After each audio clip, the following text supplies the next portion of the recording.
दोस्तों नमस्कार। उत्तराखंड में योग्य और शिक्षित युवाओं के भविष्य के साथ किस प्रकार से खेल हो रहा है, इस खबर को जरा ध्यान से देखिएगा। एक तरफ जहां आपने देखा होगा पेपर लीक को लेकर तमाम लोग सड़कों पर बैठे हुए थे, लेकिन ठीक अब ऐसे ही मामला एक पौड़ी गढ़वाल से सामने पर आया। पौड़ी के एक विद्यालय में शिक्षक ही फ्रॉड करके बना दिए गए, वो भी एक शिक्षक नहीं, पूरे 3 शिक्षक बना दिए गए एक ही विद्यालय से। और आज ये लोग जो हैं मजे से सरकारी नौकरी का आनंद ले रहे हैं। आरटीआई से जो हमें दस्तावेज मिले हैं, उन दस्तावेजों को आप देखिएगा और आप भी चौंक जाएंगे। आप कहेंगे ऐसा भी होता है क्या? चलिए मैं सीधा आपको खबर दिखाता हूं। दरअसल ये पूरा मामला पौड़ी गढ़वाल कलजीखाल ब्लॉक के उच्चतर माध्यमिक विद्यालय कोटागढ़ का है। यहाँ पर 3 शिक्षक, पहले का नाम है संजय कुमार चंदोला जो सहायक अध्यापक हिंदी है वहां पर, दूसरे का नाम है प्रमोद कुमार आर्या जो सहायक अध्यापक सामाजिक विषय वहां पर पढ़ाते हैं, तीसरे हैं राकेश सिंह रावत जो सहायक अध्यापक गणित के शिक्षक वहां पर। ये तीनों ही फर्जी तरीके से विद्यालय में लग गए। इन्हें मैं फर्जी क्यों कह रहा हूं, क्योंकि आरटीआई से जो प्राप्त दस्तावेज हैं उनको अगर आप देखेंगे तो आप भी कहेंगे कि इस प्रकार की चीजें वाकई में क्या हो रही हैं। लेकिन उससे पहले आपको यह समझना पड़ेगा कि जो पीटीए के अंशकालिक जो शिक्षक होते हैं उनको लगने की प्रक्रिया क्या है, तब जाके आप पूरा मामला आसानी से समझ पाएंगे। जब किसी भी शिक्षक का चयन करना होता है तो उसके लिए उत्तराखंड विद्यालय शिक्षा अधिनियम 2006 की धारा 12 का बिंदु 3 जो इनकी नियमावली है उसमें यह साफ लिखा हुआ है कि किसी भी संस्था में किसी अंशकालीन अध्यापक को तब तक सेवायोजित नहीं किया जाएगा जब तक कि ऐसी शर्तों का जैसी राज्य सरकार द्वारा इस नियमित आदेश द्वारा विनिर्दिष्ट की जाए अनुपालन ना किया जाए। ये उन शर्तों में लिखा गया है। अगर मैं आपको ये आसान भाषा में समझाऊं तो जो चयन प्रक्रिया होती है शिक्षक लगने की, उसके अनुसार सबसे पहले विज्ञप्ति होती है। ये जो टीचर हैं या जो शिक्षा विभाग से संबंधित है वो लोग इसे आसानी से रिलेट कर पाएंगे। सबसे पहले विज्ञप्ति होती है, आवेदन आते हैं, उसके बाद चयन समिति उन सबका साक्षात्कार करती है और जब चयन समिति द्वारा साक्षात्कार के आधार पर जो फाइनलाइज किए जाते हैं जो शिक्षक, उनका चयन हो पाता है। साधारण सी जो ये प्रक्रिया है नियमावली के हिसाब से। लेकिन यहाँ पर षड्यंत्र यह रचा गया कि इनमें से 2 टीचर 2012 में और एक टीचर जिसका नाम राकेश रावत है वो 2013 में आए। इसमें आप वर्षों का खास ध्यान रखिएगा क्योंकि सारा इसी के आसपास घूमता है। अब ये देखिएगा 15 दिसंबर 2011 को एक शासनादेश आता है, ध्यान से सुनिएगा इस बात को, जिसमें यह कहा जाता है कि 31 दिसंबर 2010 से पूर्व जो अशासकीय सहायता प्राप्त माध्यमिक विद्यालय हैं उसमें पीटीए शिक्षकों को 7,000 का मानदेय प्रतिमाह सरकार द्वारा स्वीकृत किया जाता है। ये एक शासनादेश आता है। अब ये तीनों टीचर जो आए 2012-13 में आए हैं, यह इनको ला दिया गया है। अब जब ये शासनादेश निकलता है 31 दिसंबर 2010 से पूर्व जो पीटीए शिक्षक लगाए गए उनको ही मानदेय मिलेगा जो इस शासनादेश में लिखा गया है। अब इनको 7,000 दिलाने के लिए इनकी नियुक्ति 2008 से दिखाई गई। मतलब आप समझ रहे होंगे कि लिए गए 2012-13 में पर दिखाना था इनको 2008 से। इसके लिए अनिल नेगी जो उस समय के विद्यालय प्रबंध समिति के अध्यक्ष थे, उनके द्वारा ये फ्रॉड 2012 में किया गया क्योंकि ये 2012 में उस समय आए थे 12-13 में। जबकि सच्चाई यह है कि विद्यालय प्रबंध समिति एवं अभिभावक संघ ने कभी भी इनकी नियुक्ति का कोई प्रस्ताव पारित ही नहीं किया था और ना ही कोई चयन प्रक्रिया इसमें अपनाई गई थी। अब आगे आरटीआई से प्राप्त इन दस्तावेजों को देखिए। 2008 से 2011 तक एक मानदेय का फर्जी रजिस्टर तैयार किया गया। इस रजिस्टर में मानदेय का हिसाब किताब दर्शाया गया और हैरानी की बात यह है कि उस रजिस्टर पर प्रबंधक के हस्ताक्षर खुद अनिल नेगी के हैं, जबकि उस समय असली प्रबंधक थे हयात सिंह। ये तो उस समय अध्यक्ष थे। यानी कि कागज फर्जी, हस्ताक्षर फर्जी और नियुक्ति भी यहां पर फर्जी हुई।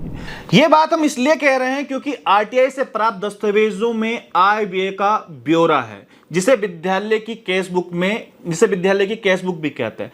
इसमें वर्ष 15/8/2008 से और 31/12/2009 तक प्रबंधक हयात सिंह के हस्ताक्षर हैं जो आप देख भी सकते हैं। लेकिन मानदेय के रजिस्टर में श्री अनिल नेगी अध्यक्ष होते हुए प्रबंधक के रूप में इन्होंने वहां पर साइन किए। यहां पर सब गोलमाल हो गए।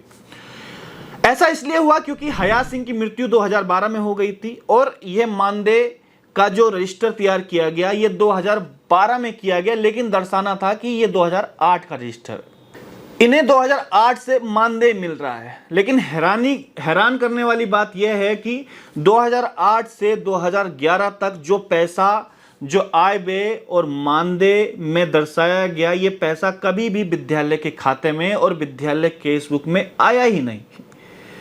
जबकि नियम यह है कि पैसा या जो चंदे का पैसा है किसी भी मद से आया है विद्यालय में, वह विद्यालय के खाते में जमा होगा और उसका पूरा आय व्यय का हिसाब विद्यालय की केस बुक में दर्शाया जाएगा। लेकिन यहाँ ऐसा कुछ भी नहीं हो। एक नज़र इन दस्तावेजों को भी देखिए, जिसमें आय व्यय का जो रजिस्टर है इसमें हयात सिंह के साइन कुछ और दिखाए गए हैं और 2008 में जो प्रस्ताव पारित है उसमें जो हस्ताक्षर हैं वे भिन्न हैं। इसके अलावा आरटीआई से प्राप्त दस्तावेजों में 6/5/2008 को विद्यालय के प्रबंध समिति का प्रस्ताव की कॉपी भी आप ये देखिएगा। इसमें दो बिंदुओं पर प्रस्ताव पारित था, लेकिन तीसरा प्रस्ताव खुर्द-बुर्द करके ऐड कर दिया गया। ये स्क्रीन पर जो आपको ये दस्तावेज नजर आ रहा है, आप स्पष्ट देख सकते हैं कि एक ही खाने में कैसे जबरदस्ती 3 लाइन लिखी गई है, जिसमें लिखा गया है कि विद्यालय में अध्यापकों की कमी के कारण 3 पीटी अध्यापकों की नियुक्ति की गई, जिसमें संजय चंदोला, प्रमोद कुमार आर्या, तीसरे में राकेश सिंह का नाम लिखा गया और यह भी लिखा गया कि उपरोक्त प्रस्ताव ध्वनिमत से पारित किए गए। जबकि यह स्पष्ट आप देखिए, इसमें नाम, पद और हस्ताक्षर के ऊपर ही यह खुर्द-बुर्द किया गया, ऐसा आप देख सकते हैं। अब यह सारा खेल उस 2011 के शासनादेश को फुलफिल करने के लिए किया गया, जो मैंने स्टार्टिंग में आपको बताया था, ताकि 7,000 रुपये सरकारी मानदेय का लाभ उठाया जाए और बाद में तदर्थ का लाभ उठाकर पूरा मानदेय लिया जा सके, जो अभी तक ये लोग ले रहे हैं, जो सरकारी तनख्वाह की मौज उड़ा रहे हैं। इन तीनों में जो राकेश सिंह रावत का मैंने जिक्र किया था, इनका मामला तो और भी चौंकाने वाला है। वे 2013 में आए, लेकिन उनका मेडिकल आप ये देखिएगा 1/7/2012 से 30/9/2013 तक का फर्जी मेडिकल दाखिल कर दिया गया। फर्जी मेडिकल मैं इसलिए कह रहा हूं क्योंकि विद्यालय अवकाश नियमावली में स्पष्ट है कि 28 दिन का मेडिकल अवकाश संबंधित डॉक्टर और 28 दिन से 11 माह तक का जो अवकाश है वो जिला मुख्य चिकित्सा अधिकारी से चिकित्सा प्रमाण पत्र होना इनका चाहिए और 11 महीने से अगर ऊपर इनका अवकाश लेना है 11 से 18 महीने तक का, तो मंडलीय चिकित्सा बोर्ड से मेडिकल प्रमाण पत्र इनको प्रस्तुत करना होता है। ये नियमावली में साफ लिखा गया। जबकि राकेश रावत द्वारा जिस मेडिकल को दिखाकर 15 महीने का अवकाश स्वीकृत किया गया, ये किसी आयुर्वेदिक रिटायर डॉक्टर कोटद्वार से जो है इनका मेडिकल बनाकर दिखाया गया है, जो कि आप स्क्रीन पर भी आप देख सकते हैं। ये खेल इसलिए भी खेला गया क्योंकि ये महाशय प्रबंध समिति के अध्यक्ष जो अनिल नेगी हैं, जो पूरे खेल के मास्टरमाइंड हैं, उनके साली के ये पति भी हैं।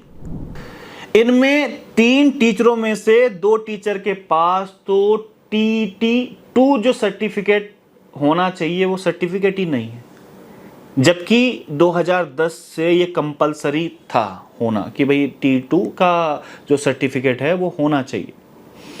इसमें सबसे बड़ा खुलासा तब हुआ जब हमारी जो कोटागढ़ की विद्यालय प्रभारी प्रधान अध्यापिका है श्रीमती माधवी पुंडीर जी से जब हमने उनसे बात करी, तो माधवी पुंडीर वहाँ जो है 2006 से शिक्षिका हैं, आज वो उस विद्यालय की प्रिंसिपल हैं या कह सकते हैं कि प्रभारी प्रिंसिपल उनको बनाया गया है। और उनसे जब बात हुई, उनका साफ तौर पर एक कहना है कि भाई 2 टीचर संजय चंदोला और प्रमोद कुमार जनवरी 2012 में आए और राकेश सिंह रावत जो हैं वो 2013 में विद्यालय में आए।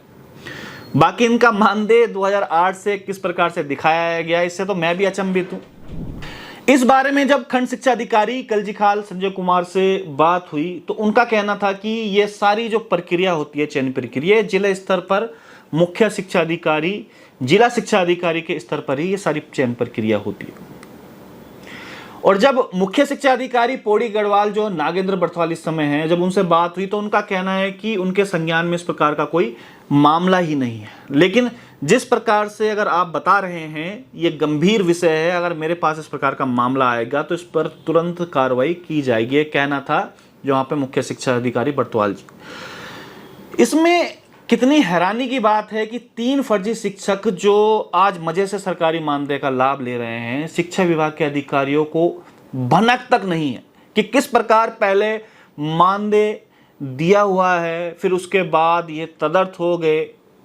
मैं तो ये सोच के भी हैरान हूं कि उनकी पत्रावली तदर्थ होने के लिए गई होगी तो वो जो अधिकारी रहे होंगे या कर्मचारी रहे होंगे या जो समिति रही होगी, क्या उन्होंने ये फाइल में जो दस्तावेज हैं वो चेक तक नहीं किए? कितनी हैरानी की बात है। जबकि समिति का काम ही होता है कि फाइलों में लगे जो अभिलेख हैं उससे संबंधित जो नियम हैं उनका अवलोकन करना इस समिति का काम होता है। मामला यही नहीं रुकता। इस पूरे प्रकरण में जो सबसे बड़ा हाकम सिंह है वो है अनिल नेगी, जो 2008 में प्रबंध समिति के उस समय अध्यक्ष थे। ये भाजपा के पूर्व मंडल अध्यक्ष कलजी खाल भी रह चुके हैं। अब आपको और हैरानी होगी, इनके द्वारा प्रबंध समिति के चुनाव में भी गड़बड़ी की गई। चुनाव अनुमोदन की जो तारीख है वो इनके द्वारा बदल दी गई। फॉरेंसिक जांच ने साफ कर दिया कि तिथि में हेराफेरी की गई।